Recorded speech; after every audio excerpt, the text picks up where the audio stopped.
So I made the interesting decision to broadcast my mental breakdown on YouTube and Twitch.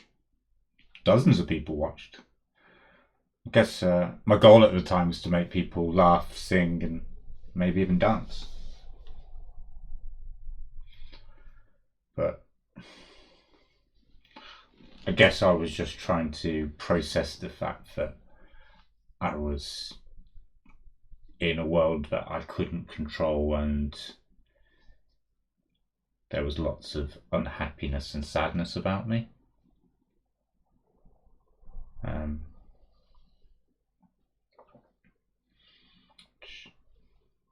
I ask you a question? Sure. Do you believe in magic? It depends. What type of magic do you mean? Like real magic, like being able to change reality through just sheer brute force and charisma.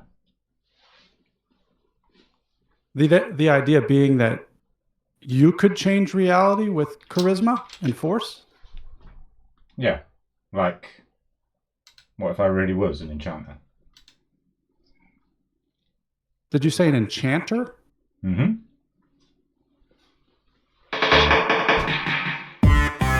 Mr. Boombastic! What you want is some boombastic, romantic, fantastic lover. Jag it! Mr. Lover, lover. Mr. Lover, lover. Hey, girl. Mr. Lover, lover. Mr. Lover, lover. She called me Mr. Boombastic, tell me fantastic, touch me on the back, she says I'm Mr. Romantic, call me fantastic, touch me on my back, she says I'm Mr. Smooth, just like a silk, soft and cuddly, hug me up like a quilt. I'm a lyrical lover, no take nothing of filth with my sexual physique. Yeah, I know me well built. Oh me, oh my, well, can't you tell? I'm just like a turtle crawling out of my shell. Girl, you captivate my body, put me under a spell. With your cuckoo perfume, I love your sweet smell. You're the only young girl who can ring my bell, and I can't take rejection, so tell me go to hell. I'm boombastic, tell me fantastic, touch me on my back, she says I'm Mr. Romantic, tell me fantastic, she touched me on my back, she says I'm Mr. Boom, boom, boom, boom, bastic, tell me fantastic, touch me on my back, she called me Mr. Romantic, tell me fantastic, she touched me on my back, she says I'm Mr. Boom, boom, gee whiz.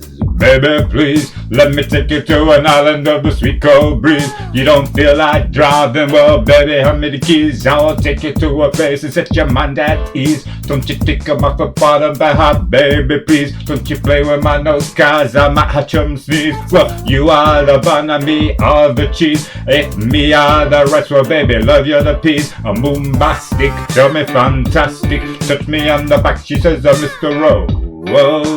Romantic, tell me fantastic, touch me on my back, she says I'm Mr. Boom, boom, boom, bastic, tell me fantastic, touch me on my back, she says I'm Mr. Romantic, tell me fantastic, touch me on my back, she says I'm Mr. Boom, boom. Now listen, give me your loving, girl, your loving well good. I want your loving, girl, give it like you should. Now give me your loving well good. I want your loving, girl, remember the wood. Would you like to kiss and caress her, rub down every strand of hair upon my chest? I'm boombastic, rated as the best. The best you should get, nothing more, nothing less. Give me a digit, jot down your address. I'll bet you confess when you put me to the test that I'm boombastic. Tell me fantastic, touch me on my back, she says I'm Mr.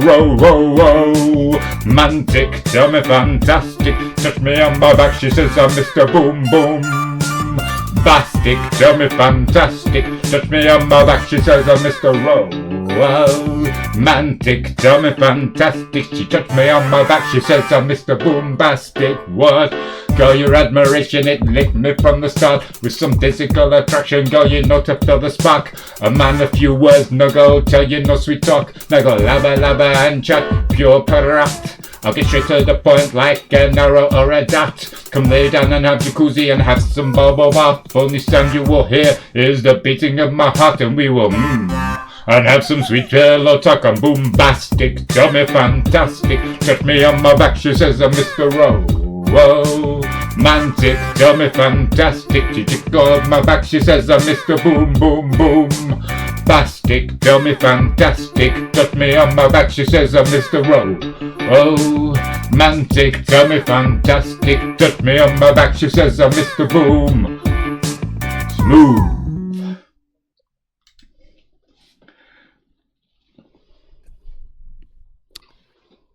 It sounds to me that you mentioned something specific. You mentioned bombastic sexual prowess, and this is something we can work with. I've seen this many times in many cases. Generally speaking, latent sexual impulses can express themselves in manic ways. This isn't bad. This is something we can work with. Okay. The brain, let's say, the brain chemistry fires off as a result of suppressed trauma that manifests as these sexual desires. The brain chemistry. I'm curious to know what your childhood was like. A little bit all over the place. I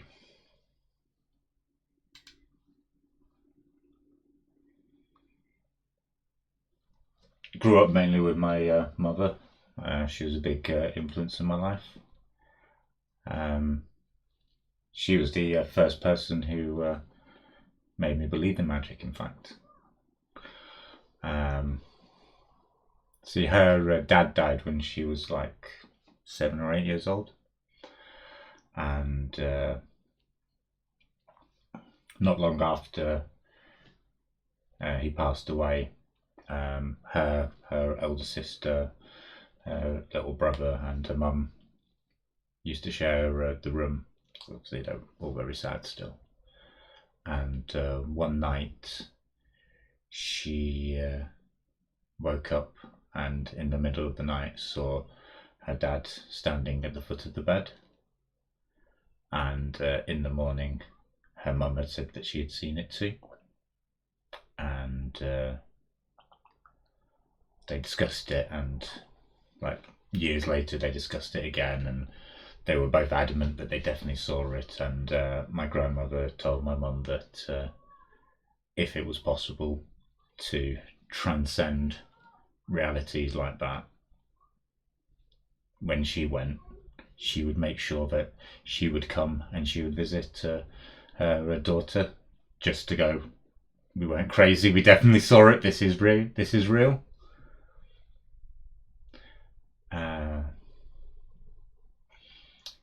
And I was ill a long time ago, and ended up being admitted into hospital overnight. But just before being admitted into hospital, I had a very vivid dream of my grandmother coming and sitting on my bed and playing a childhood game with me that we used to play. It's a French nursery rhyme where you hold each other by the goatee and you say, je me tiens, tu me tiens par la barbichette, le premier qui ria a un baf, which is, I got you, you got me by the goatee. The first one who smiles gets a slap. And the idea is that you pull stupid faces to try and crack the other person up.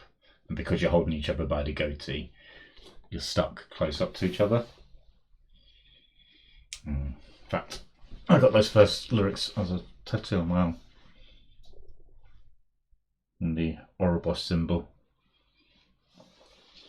But anyway, after I got admitted into hospital and came back out again, I turned my phone on, and it was my mum ringing me, and she didn't have to say anything. I knew my grandmother had passed away, and she's like, "How do you know?" It's just like, so I told her the story. It's like, she came and saw me.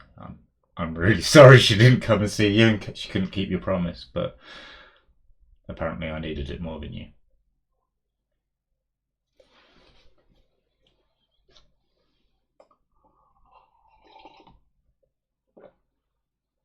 How does it make you feel to share that story?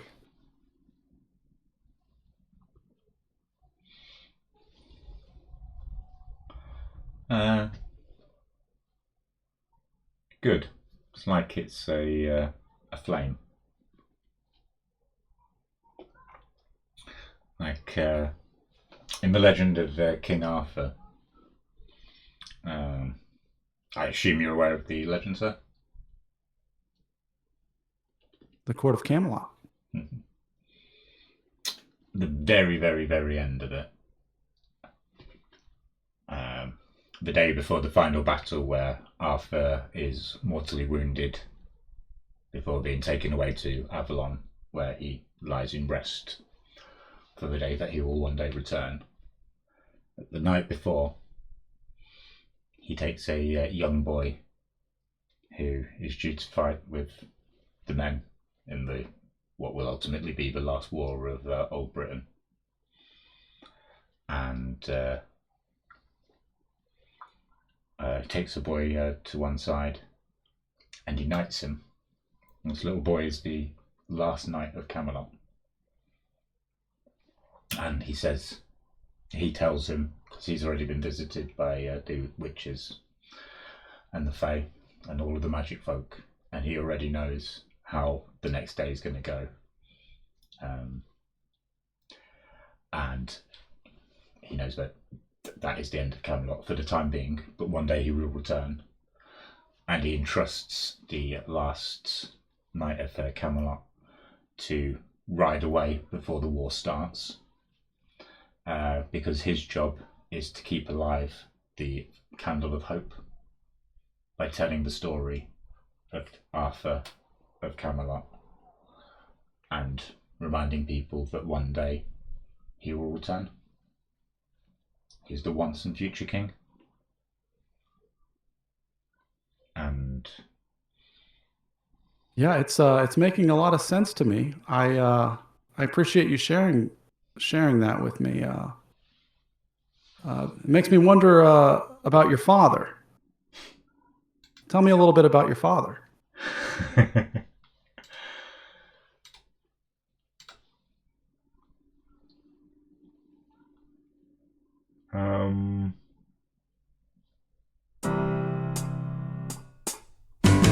You shake my nerves and you rattle my brain. Too much love drives a man insane. You broke my will, but what a thrill. Goodness gracious, great balls of fire. I laughed at love cause I thought it was funny. You came along and moved me, honey. I changed my mind, this love is fine. Goodness gracious, great balls of fire. Kiss me, baby. Feels good. Hold me, baby. But I want to love you like a lover should. You're fine, so kind. Got to tell this world that you're mine, mine, mine. I do my nails and I twiddle my thumb. I'm real nervous, but sure is fun. Come on, baby, you're driving crazy. Goodness gracious, great balls of fire.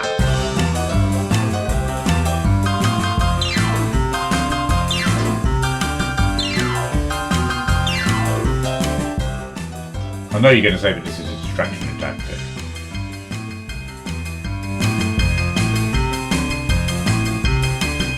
I'm putting the pieces together. Well, kiss me, baby. Feels good. Hold me, baby. I want to love you like a lover should. You're fine, so kind. got the dollar's word that you're mine. I chew my nails and I twiddle my thumbs. Real nervous, but it sure is fun. Come on, baby, going crazy. Goodness gracious, great balls of fire.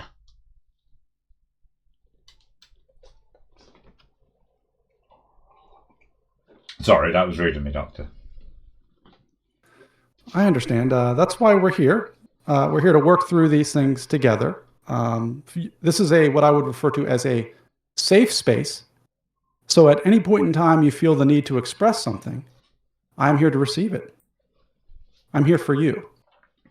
I would like to share a little bit about what I think I'm seeing occurring. I believe that you feel that you are the little boy in the King Arthur story, and that you feel it's your responsibility to carry the candle that is this story, or what you would refer to as magic.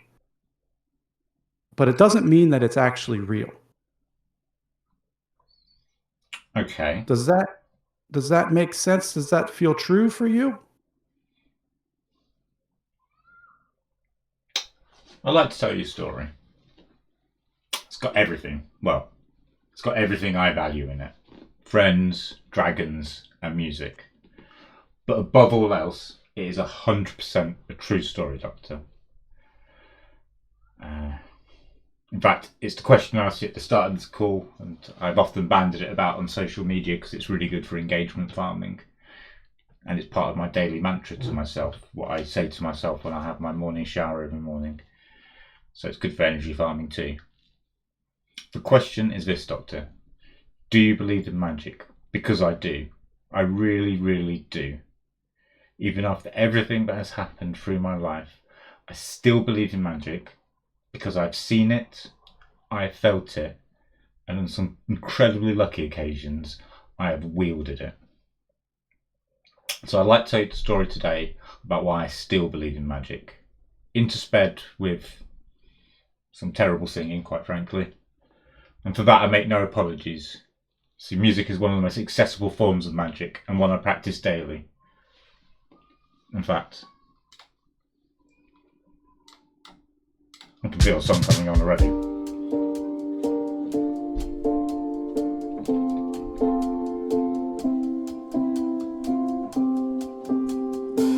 I heard you calling on the megaphone. You wanna see me all alone. As legend has it, you are quite the pyro. You lit the match to watch it blow. And if you'd never come for me, I might have drowned in the melancholy. I swore my loyalty to me, myself, and I, right before you lit my sky up. All that time I sat alone in my tower, you were just toning your power. Now I can see it all, Late one night you dug me out of my grave and set my heart from the fate of Ophelia. Keep it 100 on the land, the sea, the sky, pledge allegiance to your hand. Your team, your vibe, don't care where the hell you've been. Cause now your mind is about to be the sleepless night you've been dreaming of. The fate of Ophelia, the eldest daughter of a nobleman. Ophelia lived in fantasy. The love was a cold bed full of scorpions. The venom stole her sanity. And if you'd never come for me, I might have lingered in purgatory. You wrap around me like a chain, a crown, a vine, pulling me into the fire. All that time I sat alone in my tower, you were just toning your powers. Now I can see it all, Late one night you dug me out of my grave and set my heart from the fate of Ophelia.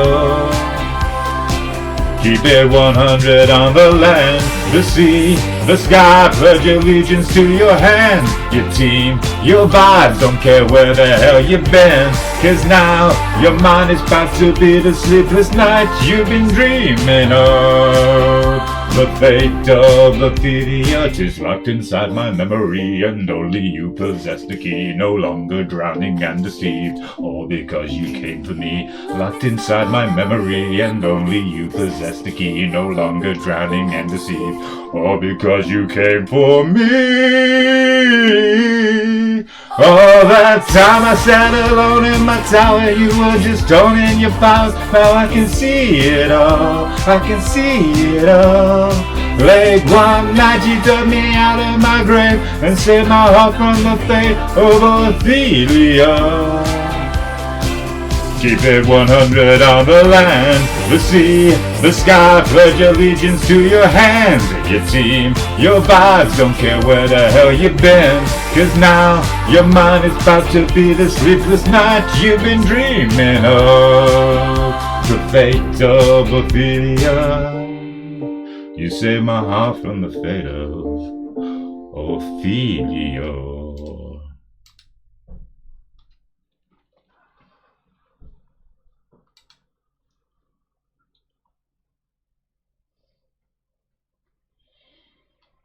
I think I understand what you're trying to say. I do believe that a lot of times love can feel like magic, but what it really is, chemically, is there's the stuff in our brains called oxytocin and dopamine and serotonin, and these things swim in and out of our feelings, and they seem to come from nowhere. And when you meet somebody new that you might really like, you might really want to get to know, it may produce these chemicals in your brain that were not there before. And I can see how you might feel that this feeling of intimacy, this feeling of oxytocin, serotonin, is magic. Okay. Can you tell me about your relationship with Ophelia? What, with the story from Shakespeare? That would suffice.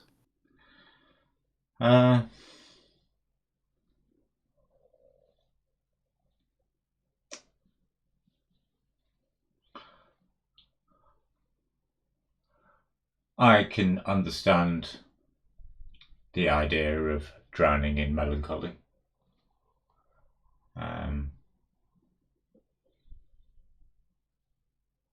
I'd say the result of the first 10 episodes of Bad Bard was to try and reduce the emotional turmoil I was under through a very stressful environment, which all of my colleagues could say they never asked for, and so they were just dealing with a bad hand. But there's a part of me that really wanted to be a hero and really wanted there to be the worst thing ever to have happened so that I could be the one to fix it. And when it happened, I was found severely lacking.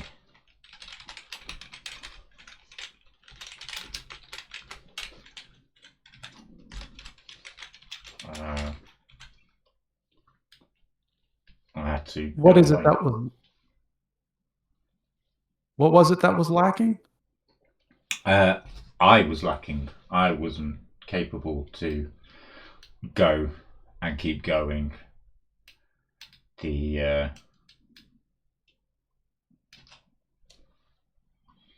It's difficult to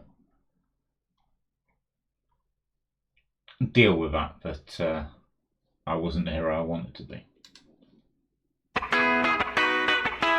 and your creation of the bad bard was a result of that?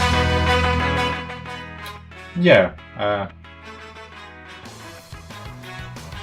I figure if I could make other people happy the second, maybe it would make up for my other failures. Have you ever been close to tragedy or close to folks who have?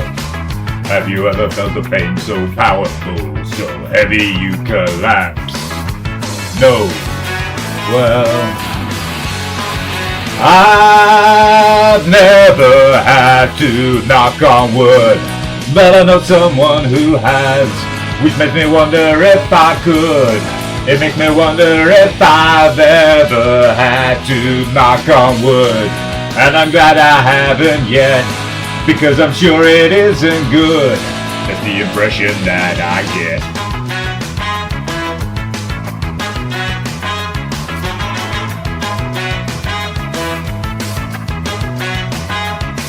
Have you ever had the odds stacked up so high you need a strength most don't possess? Or has it ever come down to do or die? You got to rise above the rest. No. Well, I've never had to knock on wood, but I know someone who has, which makes me wonder if I could. It makes me wonder if I've ever had to knock on wood, and I'm glad I haven't yet, because I'm sure it isn't good.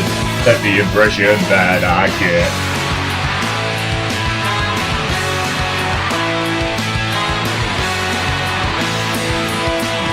I'm not a coward, I've just never been tested. I like to think that if I was, I would pass.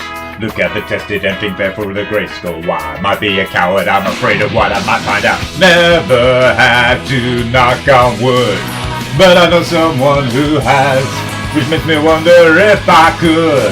It makes me wonder if I ever had to knock on wood, and I'm glad I haven't yet, because I'm sure it isn't good. That's the impression that I get.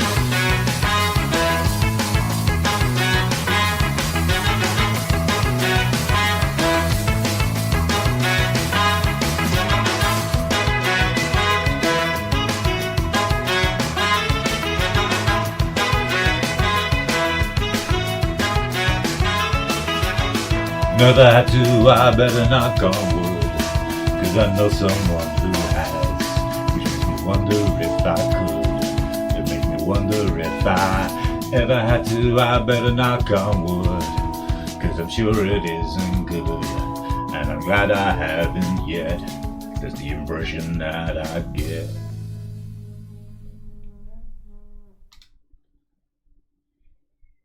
Remember, this is a safe space, and I would like to share some insight for you. You can, if it works, it works. If it doesn't work, you can send it right back. I'll take it back. I'm here for you. And I understand that what you're saying about the bad bard being created and being a form of magic. I think throughout time and history, we have all faced insurmountable odds as human beings. And I would say that it's normal. And sometimes we must summon an alter ego. We must transcend ourselves in a form of mythology that helps us to work through and continue on when things seem insurmountable. What's happening psychologically speaking is when the human being or the human mind is confronted with insurmountable odds, it's almost as if a fight or flight response occurs from within the body, rising up through the top of the head, and outwardly as a manifestation of your imagined or mythological self. This has everything to do with the way that we're wired, our conditioning, and our past experiences. And it may feel like magic, because we don't know where it comes from. But this is what's happening. See, I hear what you're saying, but I would counter that my belief in magic starts scientifically. Like, well, maybe scientifically isn't the word. Logically, in fact. Like, my personal belief came through a thought experiment that I conducted on myself, which,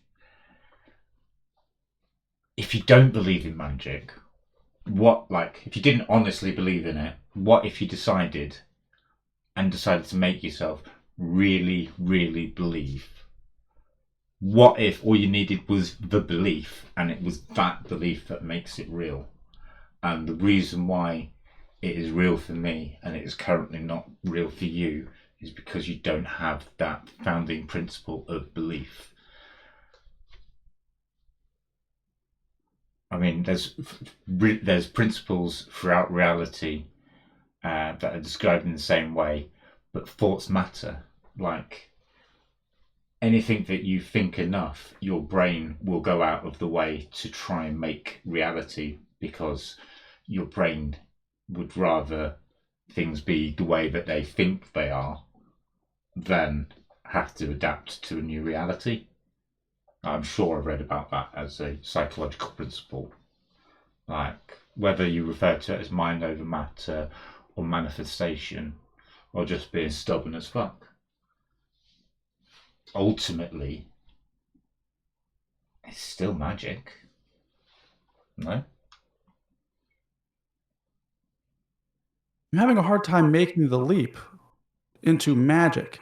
From what you are describing, it sounds like a result of the acclaimed psychiatrist Abraham Maslow's hierarchy of needs, that you are actually moving through and growing into an actualized state, psychologically speaking. I don't see the mythology or the magic involved in that. You believe, but that doesn't mean that it's true.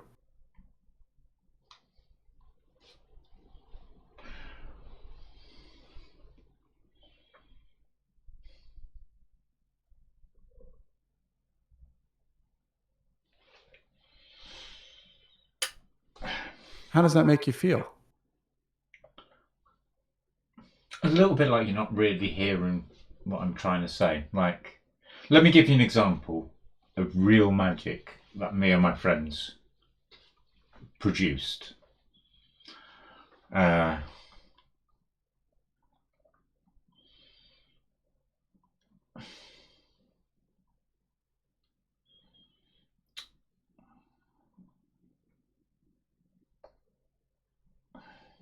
I need to explain to you some computer game jargon, because otherwise the rest of it is just not going to land on you, sir. And so, there's a spell called Rune. It's a line of protection spells that enchanters have access to. It's essentially a barrier that absorbs a certain amount of damage, shielding the enchanter's target. Short lighting spell. In theory, if you can cast enough runes, you can make a person completely invulnerable. All it takes is enough energy to keep casting it, enough mana, and enough reagents to use in the spell. So, in the case of the rune spell, the gemstone peridot is its reagent. And whatever fighting dragons, it's advisable to not try and go it along. A group is a much safer option, regardless of which realm of reality we're talking about. And group composition is important. You want a good spread. You need tanks to absorb the damage dealers to actually hurt the dragon that you're going after's, healers to keep everybody alive, and typically some form of combat control. So I went away and I recruited a team of 5 to help me face the dragon of my impending heart surgery. Essentially 5 pillars of protection, a pentagram of power, my brother the paladin, my good friend the priestess, a little bitch the rogue, my cosmic sister, the shaman, and my wife, the druid. I oversubscribed my group with healers purposefully, because while I was forming a group to fight the dragon of my impending heart surgery, I was very aware that it wasn't a party endeavour, and this was a solo adventure. I was going in on my own. And I went to war, and each time I came back, my pentagram was waiting for me to rejuvenate me and heal me and pick me back up through the magic of laughter, singing, playing, compadreship.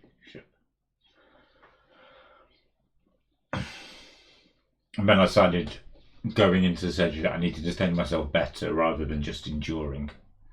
So I went and I learnt about real magic. Like, I read books, I learnt about Aleister Crowley, I learnt about energy manipulation, transference, transmutation through alchemy, the different schools of thought on life, the universe, on anything that I could that gave me hope that I could beat what was upcoming. About words, music, emotion, and how all have meaning, and with the right intention and right combination, that meaning have incredible power. It has the power to change the universe. About gemstones, crystals. Specifically, I learnt about my birthstone, the peridot, which is, as I previously mentioned, the reagent that you need to cast a rune spell. A stone that the pagans will tell you has many uses of surrounding protection. So eventually, I wrote a spell, and took many months of tweaking while I waited for my surgery. And that spell became the Immortalis Rune of Protection, an invisible barrier between me and those that tried to hurt me. Except it wasn't really for me. I knew, logically speaking, I didn't need a spell for me, because I had one of the best surgeons in the country operating me, and I was 35 at the time. Like,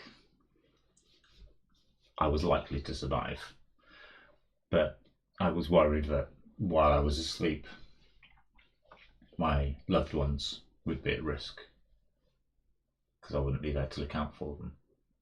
So the spell was to watch them instead of to watch me.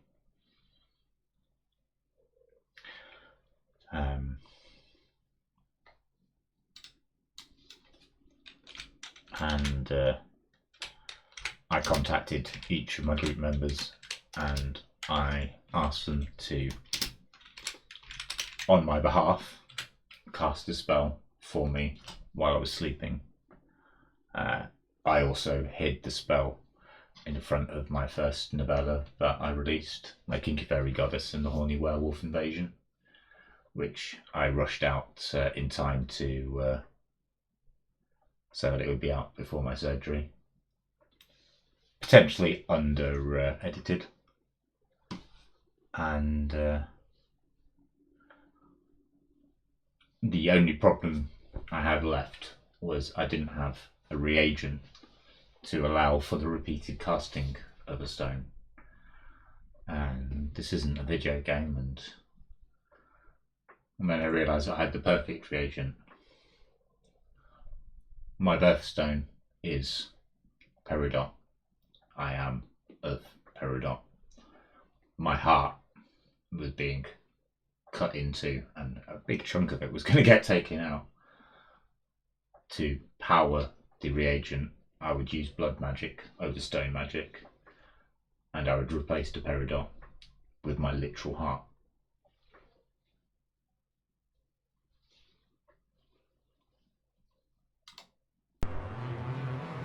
Thank you for sharing. The very, very, very, very intense experience that you went through, and I feel privileged to be able to hear your story and hear your experience with it.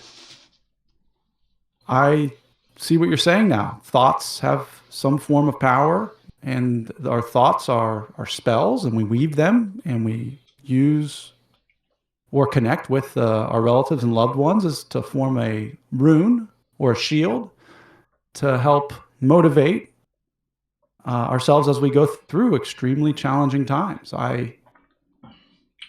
Yeah, but there is more to it.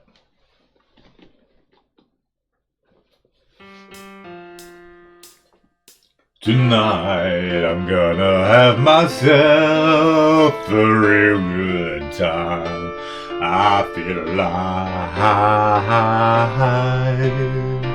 and the world, I'll turn it inside out, yeah.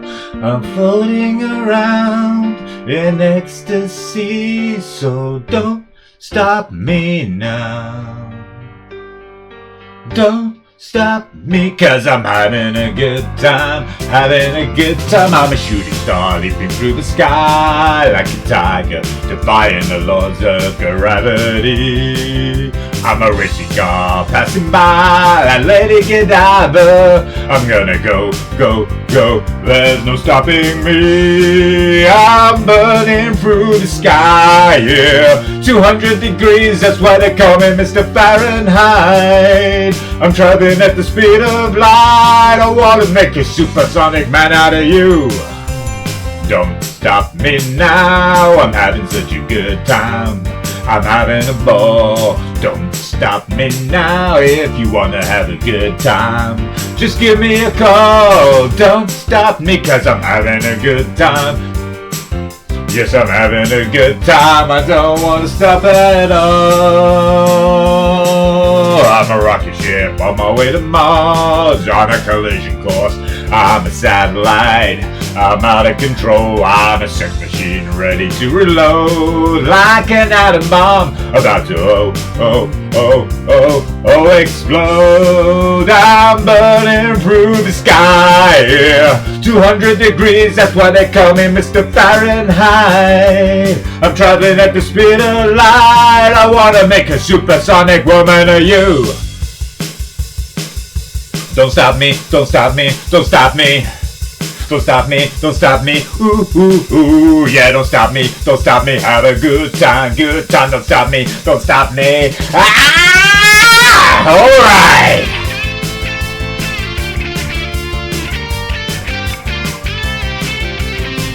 Whoa, I love the energy, I love the enthusiasm. I am actually really glad that oh, I'm burning through the sky, yeah. 200 degrees, that's why they call me Mr. Fahrenheit. I'm traveling at the speed of light. I wanna make a supersonic man out of you. Don't stop me now, I'm having such a good time, I'm having a ball. Don't stop me now if you wanna have a good time. Just give me a call. Don't stop me, 'cause I'm having a good time. Yes, I'm having a good time, I don't wanna stop at all. Da da da da da da da da da da. La di da da da da.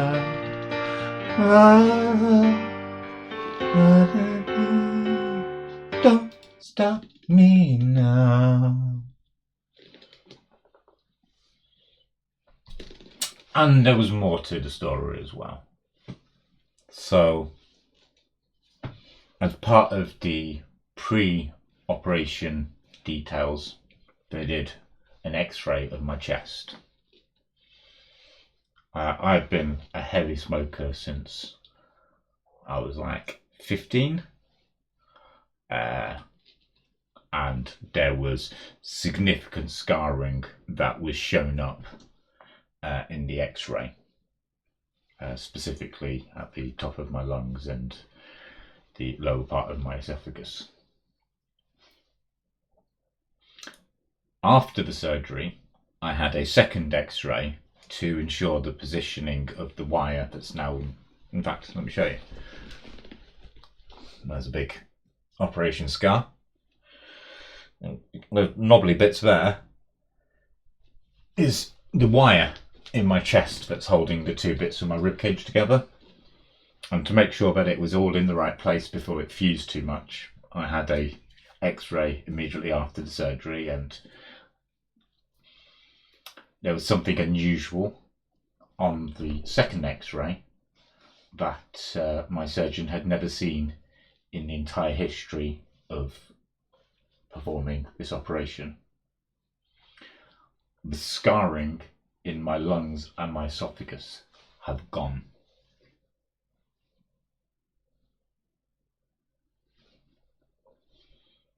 Well, that's amazing. Did they have any explanation for it? Nope. And they checked again later, 2 months later, when they did the later X-ray, and they can't explain it. But well, that does sound like a bit of a miracle. So,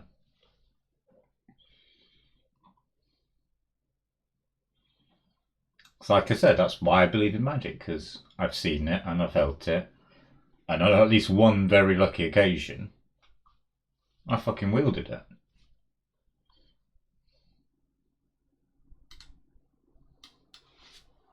So what? So let's say you do believe in magic. Is that bad? Is it wrong?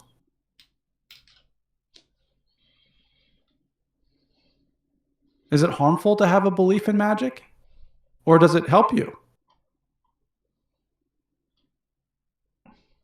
I don't know. I don't think I'm mental. Do you think I'm mental? Well, mental is relative. I mean, I meet with a lot of people in this room, and all of us have issues. All of us have some form of mental discrepancy that we, use beliefs, and we use perspectives to try to make sense of ourselves and the world around us. And I want to I'm trying to make the leap to it being magic, but that might just be for you. Well, I mean, at this point, miracle and magic, is that not synonymous? It's 9 o'clock on a Saturday. The regular crowd shuffles in. There's an old man sitting next to me, making love to his tonic and gin.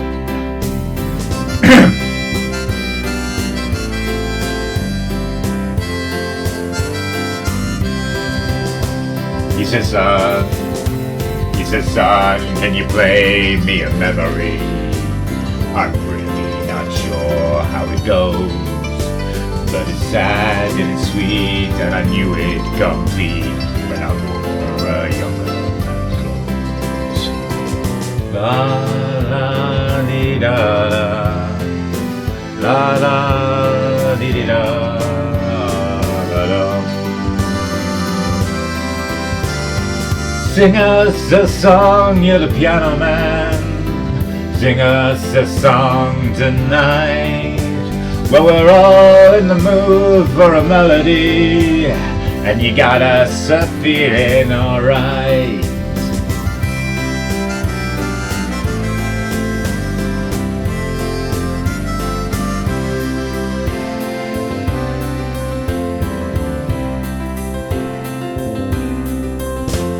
Now John at the bar is a friend of mine.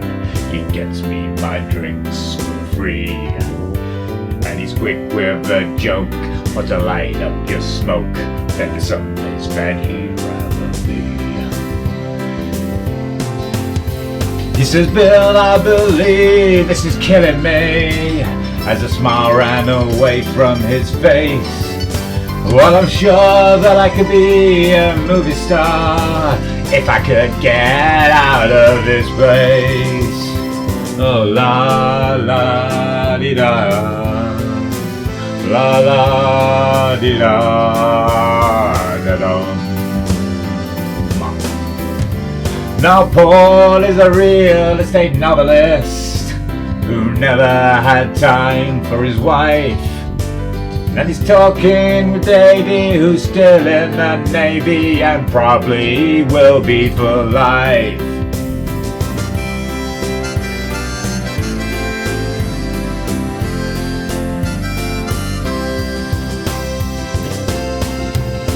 And the waitress is practicing politics as the businessman slowly gets stoned.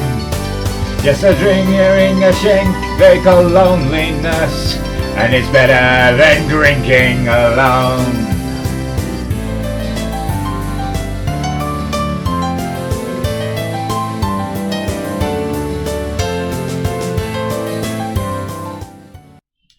Yeah, Billy Joel doesn't half go on with himself a little bit. What's that? So Billy Joel don't half go on with himself a little bit. Billy, who's Billy Joel? Billy Joel, the piano man. What? I don't understand.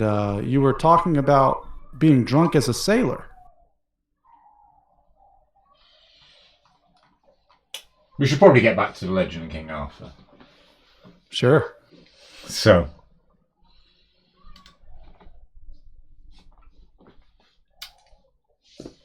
Merlin is a key figure in the legend of King Arthur.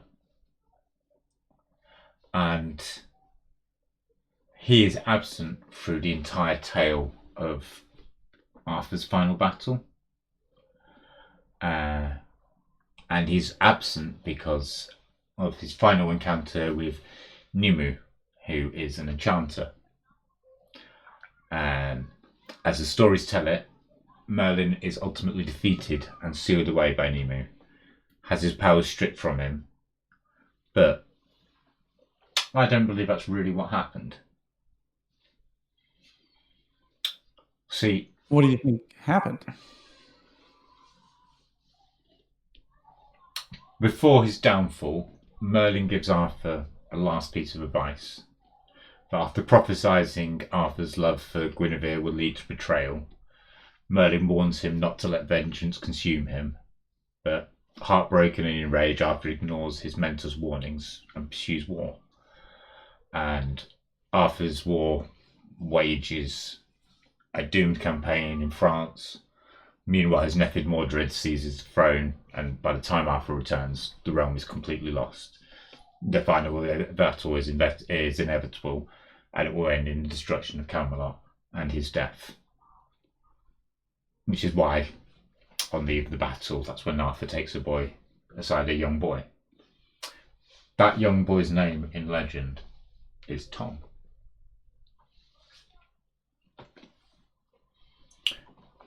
Well, that's your name. Yeah, but more importantly, it's also the name of Sir Thomas Malory.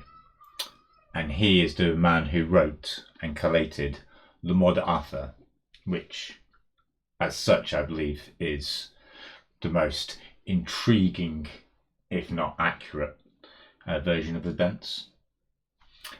It's intriguing because of the character of the man. Like, he immortalised King Arthur and his chivalric ideals, but Malory is anything but a noble knight. His entire life was marred with him being a criminal, constant imprisonment, scandals, and it just makes him a very unlikely guardian of the Round Table's moral code. Like, this dude was responsible for theft, assaults, extortions, an alleged case of rape. He was accused of repeatedly ambushing and robbing travellers from neighbouring cities, extorting money from the townspeople that he actually lived in, and committing all sorts of violent acts against members of the nobility. One of the most serious allegations was the claim that he sexually assaulted Joan Smith, a wealthy widow, multiple times. He was imprisoned several times throughout his life. But the most prolonged incarceration came in 1451, when he was accused of attempting to overthrow the Duke of Buckingham. He repeatedly called for parole and was repeatedly explicitly denied release, which was unusual for the time.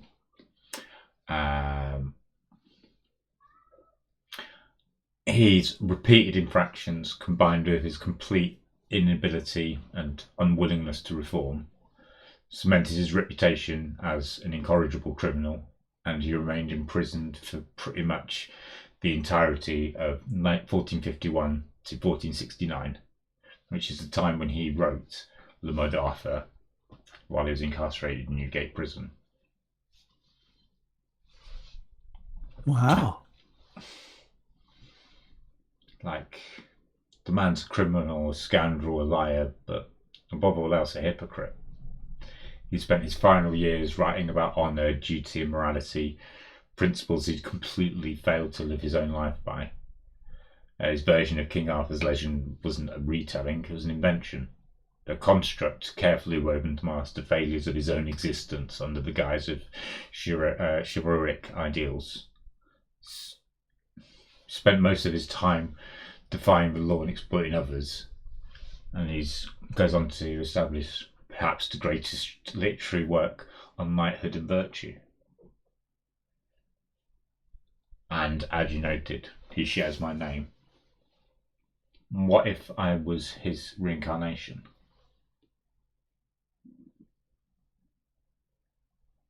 Well, what if you were? Would that change anything, or would it change anything about yourself? Well, it would give a purpose to my silly stories, for one thing. Do they really need a purpose, though? Maybe the purpose is the telling of those stories. Maybe the purpose is the living of these stories.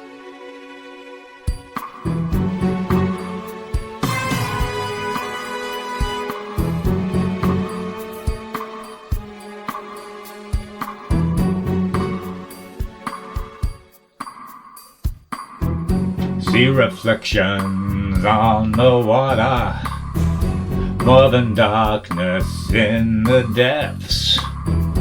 See shadow, every shadow. On the wind I feel his breath. Golden eye, I found his weakness.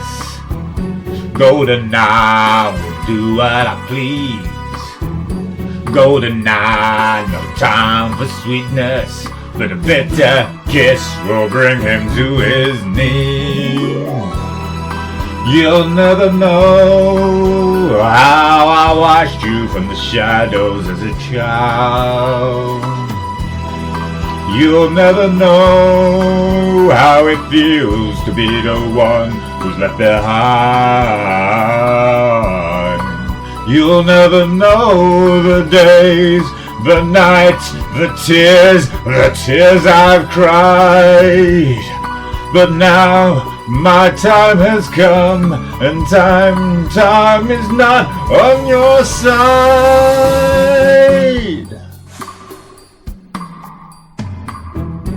See him move through smoke and mirrors, more than presence in the crowd. Other girls, they gather around him. If I had him, I wouldn't let him out. Golden eye, now lace a leather. Golden chain, take him to the spot. Golden eye, I'll show her forever. It'll take forever to see what I've got. You'll never know how I watched you from the shadows as a child. You'll never know how it feels to get so close and be denied. It's a gold and honey trap I've got for you tonight. Just a kiss, this time I won't miss. Now I've got you in my sights with a golden eye, golden eye, with a golden eye, golden eye.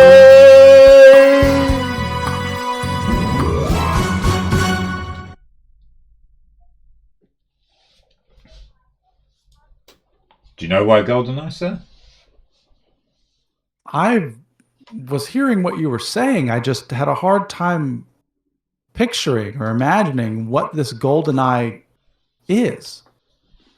Well, it's two parts. The eye is the symbol of the enchanter,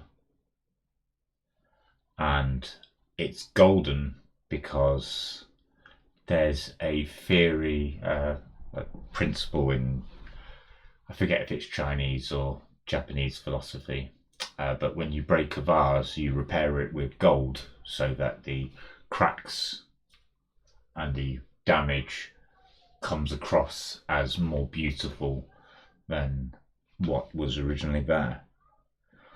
But what if somebody was so broken and damaged and kept on repairing themselves so much that all that remained was the gold? I'd imagine they would be almost like an X-Man, a mutant or a superhero. And mine's got a superhero complex.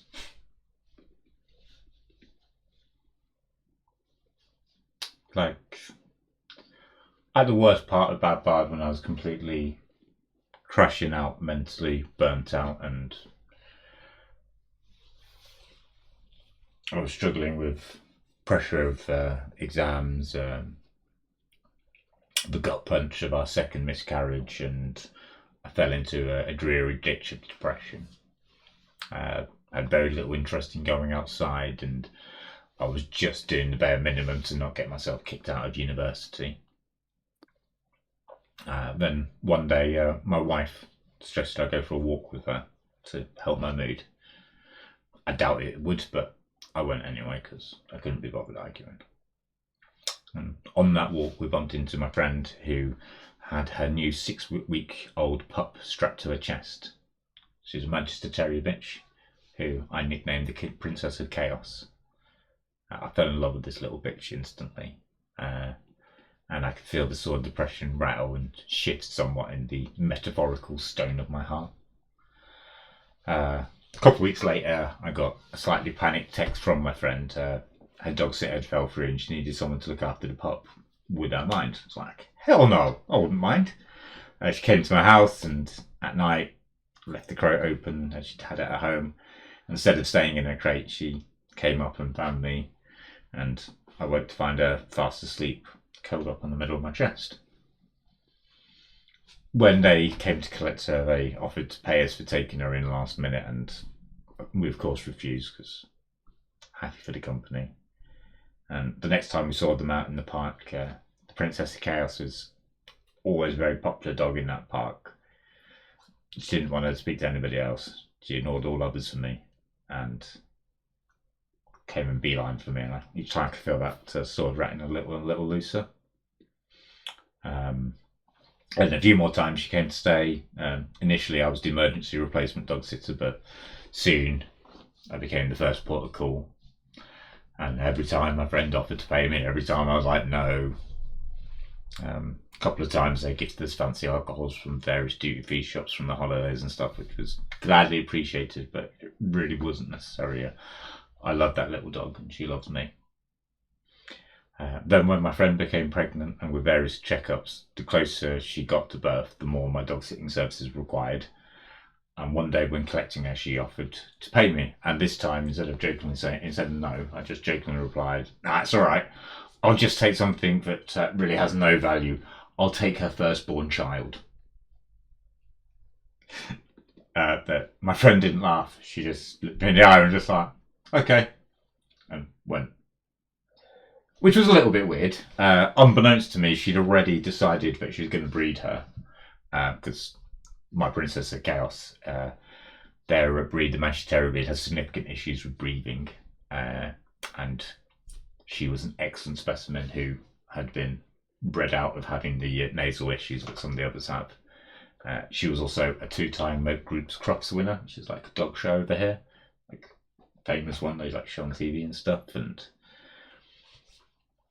unfortunately, the time to get pregnant with the pups was when my friend was on maternity leave, and unfortunately, she wasn't lucky; she wasn't able to. And so my friend asked me if I would be interested in rearing the pups, as she had to go back to work, and due to my unique job situation at the time, I was working mainly from home and I was able to do it. So hell yeah, because like in Merlin's story, I had made a pact for the firstborn child. I was going to get my King Arthur.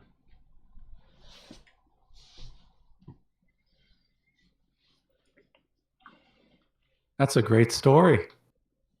What happened? What happened next? When the pups were born, she gave birth to 5. And 5, I tell people, is one of my magic numbers. And the first was a boy who I named Arthur.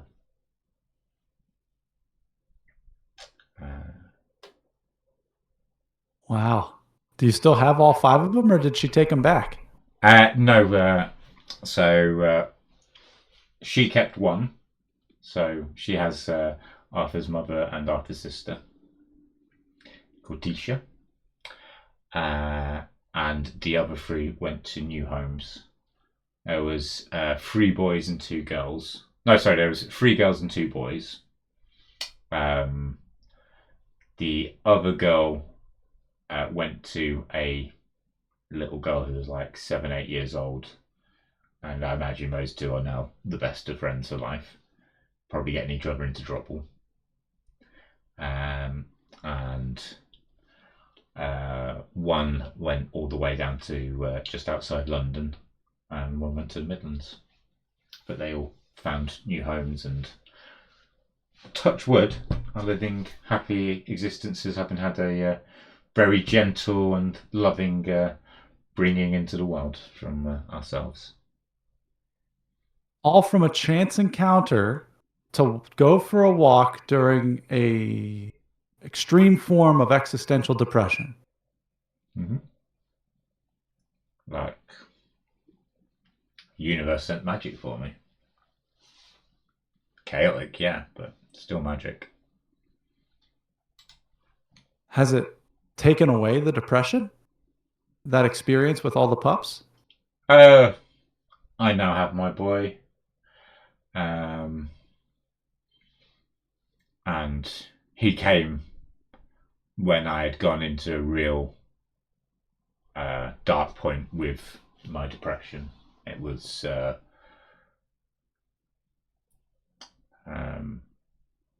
lost a lot of people close to me. Most notably, I lost my mother at a very young age. For her, like, she was just coming up to retiring, and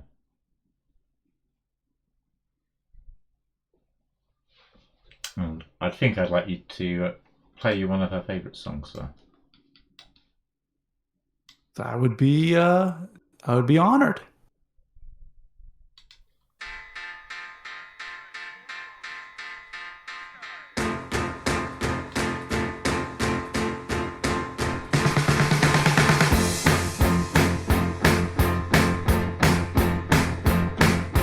Sun is shining in the sky, there ain't a cloud in sight. It's not raining, everybody's in a play, and don't you know, it's a beautiful new day. Hey, running down the avenue, see how the sun shines brightly in the city, on the streets where once was pity. Mr. Blue Sky is living here today. Hey, Mr. Blue Sky, please tell us why you had to hide away for so long. So long, where did we go wrong? Mr. Blue Sky, please tell us why you had to hide away for so long. So where did we go wrong?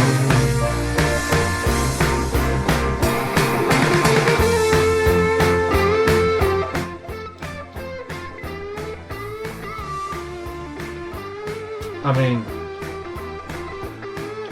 is that not magic in itself? Hey, you with the pretty face, welcome to the human race. A celebration, Mr. Blue Skies of the waiting, and today is the day we've waited for. Oh, Mr. Blue Sky, please tell us why you had to hide away for so long. So where did he go wrong? Hey there, Mr. Blue, we're so pleased to be with you. Look around, see what you do. Everybody's smiling at you. Hey there, Mr. Blue, we're so pleased to be with you. Look around, see what you do. Everybody's smiling at you. Blue sky, Mr. Blue Sky, Mr. Blue Sky. Mr. Blue, you did it right, but soon comes Mr. Night, creeping over. Now his hand is on your shoulder. Never mind, I'll remember you this. I'll remember you this way, Mr. Blue Sky. Please tell us why you had to hide away for so long. So long, where did we go wrong? Hey there, Mr. Blue, we're so pleased to be with you. Look around, see what you do. Everybody's smiling at you. Bum bum ba da dum bum. Bum bum ba da dum dum bum bum. Ladies and gentlemen, boys and girls, and children of all ages, thank you so much for tuning in and watching this first in a new series of Bad Bard, A Song for Spring. I would like to thank very much my co-host, Into the Mind's Eye, for playing along and being an excellent therapist. And I'd like to thank you from the bottom of my heart for tuning in and watching. And hopefully I made you laugh, sing, and potentially dance a little. And if I didn't, then put something else on that gets you there, because it is an important thing that you do every day. And above all else, if nobody else has told you this yet today, I love you.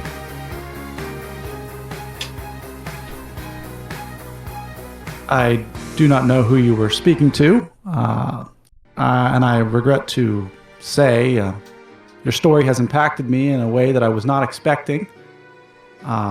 This idea of magic and mysticism, and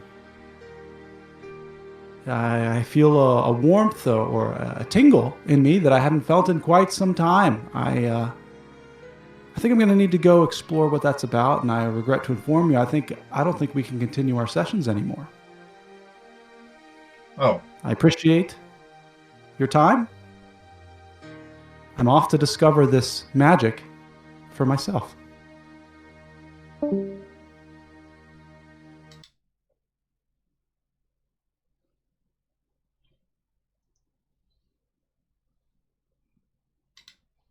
Oh, fuck.